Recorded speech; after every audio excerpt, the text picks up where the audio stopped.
Hello friends, আমি পিয়ালি ব্যানার্জি নিয়ে চলে এসেছি তোমাদের সামনে আজকে একটা নতুন ব্লগ। আজকে আমি বাড়িতে আছি, তো আজকে যেহেতু আমি বাড়িতে আছি তাই আমি রান্না করেছি আলু দিয়ে চিকেন কারি। তো আলু দিয়ে চিকেন কারি এটার ফুল ভিডিও আছে আমার ইউটিউব চ্যানেলে, তোমরা দেখে নিও। তো এখানে আমি তোমাদেরকে বলবো, সুন্দর করে চিকেনটাকে আমি ধুয়ে তারপরে টক দই দিয়ে ম্যারিনেট করে রেখে দিয়েছিলাম। তারপরে সব রকম মশলা দিয়ে আমি, এবং অবশ্যই ভেতরে চিনি দিয়েছিলাম, এবং আমার একটা স্পেশাল মশলা বলতে পারো যেটা হচ্ছে রাঁধুনি।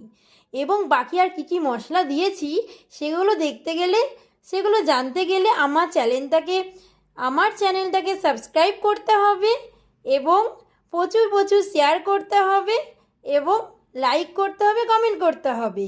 তো চলো ফুল ভিডিওটা আমার চ্যানেলে গিয়ে তোমরা দেখে নাও কীভাবে তোমরা রান্না করবে আলু দিয়ে এত সুন্দর চিকেন কারি। তো চলো ফ্রেন্ডস, আবার দেখা হবে নতুন কোনো ভিডিওতে, নতুন কোনো ব্লগে।